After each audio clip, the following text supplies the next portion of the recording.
So guys, INEC thought it was going to be business as usual. They didn't know that they met the wrong generation. They thought it was going to be business as usual. Do what you like, tender it in court, and they are deemed to be correct, and the court will be difficult. Will find it difficult to query the authenticity and admissibility of the document they have queried. When you have 18,088 blood documents amounting results that are supposed to be EC8As, amounting to 2.4 million votes. I don't know how they will get across that one. It will be quite difficult for anybody to say that that will not be a weighty argument. And you saw that today. So guys, history is about to be made in Nigeria. We can see what is happening already. The opposition camp is already panicking. You can see them asking Peter Obi to shield his sword, as in to end his case at the election tribunal. The level of evidence Peter Obi has brought out, the judges will have no option. It's either this election will be cancelled or Peter Obi will be declared the winner. This is one of the evidence biting hard on INEC, where the witness testified that it was already planned not to upload results to the IREV. So guys, let me allow you listen to Peter Obi's lawyer as he break down what next for Peter Obi and what next for his petition at the election tribunal. Take a look at this. The gentleman's evidence was unimpeachable. It was such that none of the senior counsel for INEC and for Tinubu and for APC, despite very serious skills in their cross-examination. By the way, some of their lawyers are the best in the country, but they were not able to impugn the Labour Party witness, PW8, who has a doctorate in cybersecurity.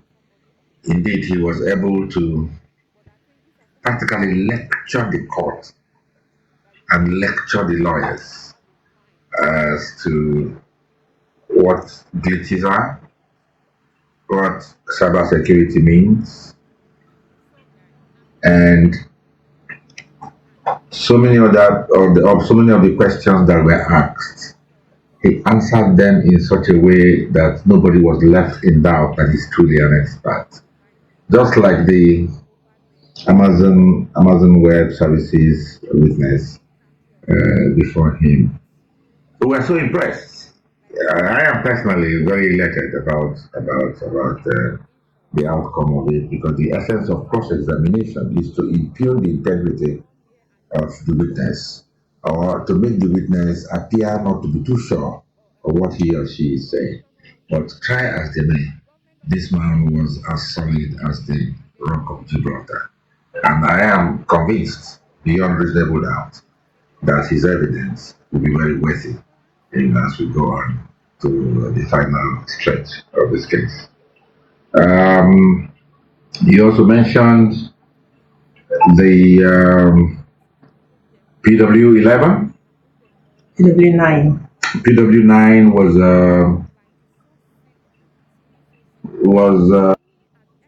was who? Nida? Okay, Nida. That, yes, that was PW11. Okay, finish up. So PW11 was also a lawyer, let me leave it that way, a contract with INEC about the cyber security, cyber IREV results and all that. His evidence was that on election day, as far as all the documentations were concerned, that everything went well, except for the presidential results that could not be uploaded. And when they tried to ask him whether his boss was aware that he was coming to give evidence, then he gave his evidence in his official capacity as the managing director of the NITDA, And in any event, that his boss was aware that he was in court and gave his consent for him to come and give evidence. What happened was that most of the lawyers uh, of the first, second, and third respondents actually found the contents of these witnesses that we are calling now too technical to even make intelligent questions out of them. So they are evidence relating to cyber technology and cyber science, which many people are not very competent and familiar with. So what they did was to leave. What they did was to leave those technical things that they don't understand and started asking questions slightly outside.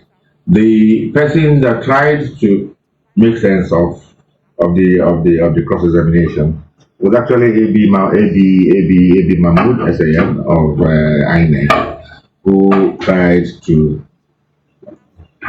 corner the witness on Cloud Trail, and at the end, he found that the witness was conversant with cloud trails, and we're trying to talk about crashes of cyber sites and all that.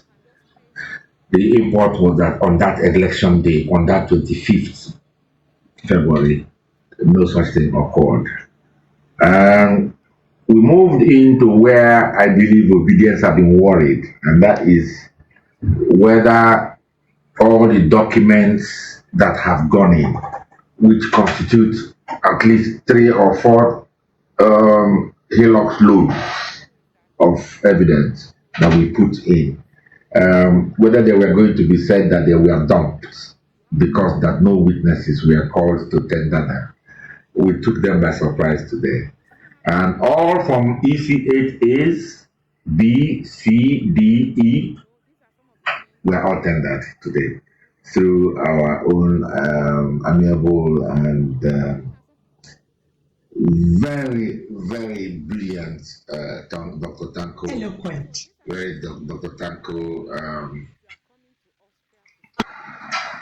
So Dr. Yunusa Tanko was very brilliant, and his political dexterity showed in the way he tendered those documents. Like I said, from EC8A, B, C, D, to in all the states. That was why all those containers were all brought to court. So he identified them because they had already been tendered. So he had identified them and confirmed that they were the results as we got them from INEC. The letters that we have been complaining about that we're writing to INEC chairman without response, that is to say, requesting the CTC of some documents that they were refusing to give us, were also tendered to court today.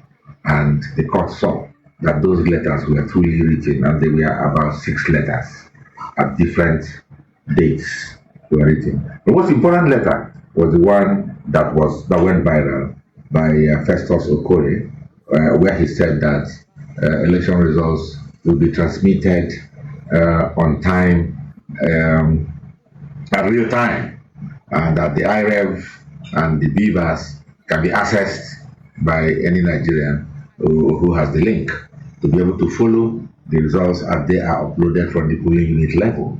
That letter that there was, where he also denied that there was no time, they said they will not transmit results in real time. They were also tendered today in court. So as it were, we have covered the field. Our witnesses, as far as I'm concerned, were quality witnesses, some of the best in terms of the technical areas in which they were called to explain to the ordinary Nigerians, and most importantly, to obedience. And I don't normally smile too much when I'm talking, but I am so happy. I am very, very happy and proud of our legal team and the witnesses that we called. Some of those experts came in from abroad, as you know, mainly from the United States of America. We are able to give the kind of evidence that mesmerized the courts, mesmerized the respondents and their lawyers. So I'm very, very happy. We are going to conclude, subject to what the court says, if not tomorrow. Maybe if they extend, if they give us an extension of 2 days, like they gave PDP today, then we might be ending off on Monday. And when we end up, the next step will be for INEC to commence their defense of the hist that they committed in the Federal Republic of Nigeria, denying the police the choice of their leaders. They will let us know what their defense is. But I'm not some of the best lawyers in cross examination, waiting for any of their witnesses and their documents to come in. When they finish, it will be a ton of Tinubu and their team of lawyers to open their defense, to tell us how they metamorphosed from 6 states to winning the Federal Republic of Nigeria in the presidential election. Everybody will hear it, and our team of lawyers will also take them up on cross examination. When they close, it will be the turn of APC. And when all of us finish, it will be the time to submit final written addresses and then present them to court, adopt those as the final written addresses and arguments concerning the presidential election petition 2023, at the end of which the judges will retire and go and do a lot of work and come up with what we hope to be a thunderbolt of a judgment that will satisfy a majority of Nigerians. That's my belief. We have worked for it. We've not been sleeping. We have worked so hard, and we believe that they will have the courage to do the needful. Obedience, calm down, calm down, calm down. Um, the day of joy will come. In the name of the Father, the Son, and the Holy Spirit. Amen. Absolutely, sir. You always put a smile on the faces of our obedience. Sir, just before you go, would it be fair to say that this time around, INEC chose to fight in a field that they are not very conversant? I think it was like the fight between the heavyweight boxer and the welterweight. The outcome of the result will be obvious. They thought it was going to be business as usual. Do what you like, tender it in court, and they are deemed to be correct, and the court will be difficult. Will find it difficult to query the authenticity and admissibility of the document they are querying. Where you have 18,088 blood documents amounting results that are supposed to be EC8As, amounting to 2.4 million votes. I don't know how they will get across that one. It will be quite difficult for anybody to say that that will not be a weighty argument. And you saw that today they were identified, and they were, because they were already in evidence. Absolutely. Dr. Danko came in today and identified them. Absolutely. And adopted them, yes. Absolutely. So let us hope for the best. And in the end, this is an election petition like no other.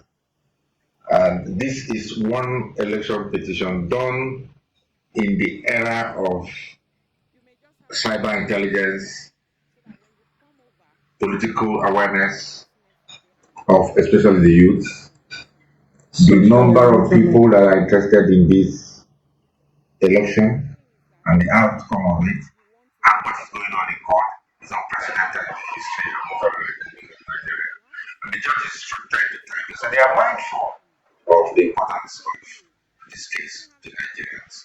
And what they are asking each time is that the judges from all the sides to do their cases as gentlemanly as possible, so that they will also to their own job. They have a job in their hands, and I trust the judiciary. I trust this team of judges that they look to me and they have the courage.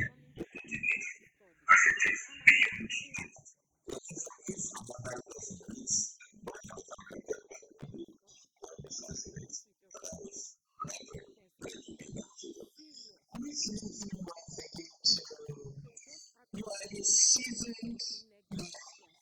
seasoned politician, and you have seen a whole lot in this climb.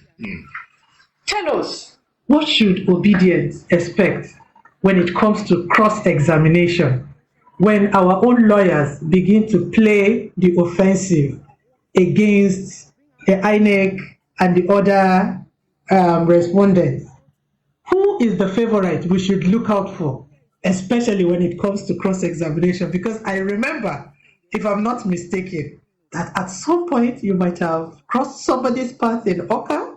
So, what do you have in I store? don't think that some of the heavyweights we have, because we're going to have what you call in boxing the rumble in the jungle. Absolutely. The battle between Muhammad Ali and George Foreman. Yes. At the 8th round, Muhammad Ali, who was not expected to win, knocked out George Foreman and became the new heavyweight champion of the world. I think that kind of scenario will repeat itself very soon. We'll keep our gunpowder dry by not mentioning some of our queens and the jacks and the jokers that we have. I know. We need to see the kind of opposition, the kind of witnesses that they will bring. And the teams will be there. As soon as they bring anyone, we'll give them an equal and opposite knockout of a draw. So you are just wittingly telling obedience to stay close to their... To stay tuned. Absolutely. Obedience, there you have it. Our own community lawyer has assured you that it's going to be even more fun when we begin to cross-examine the opposition. Like I've explained, we are going to close our petition within the next 2, 3, 4 days. It will be the turn of INEC to tell Nigerians how they came about the results they announced. And they will do so within a period of time. And within that period of time, they are expected to do so through witnesses and documents. Then we'll have the time to do what we need to do to find out. Because if you tell one lie, you will need 10 more to sustain that one lie. We shall see. It will be the Battle of Zama as soon as that one opens. And when they finish, the legal team of the president and the vice will tell us how they arrived where they are today. And when they close, APC will tell us what you go, why did you say that you are a winner? And everybody will see. In the end, their lordships will have to put all this together and give us what I believe will be a locus classicus in the history of election petitions in the Federal Republic of Nigeria.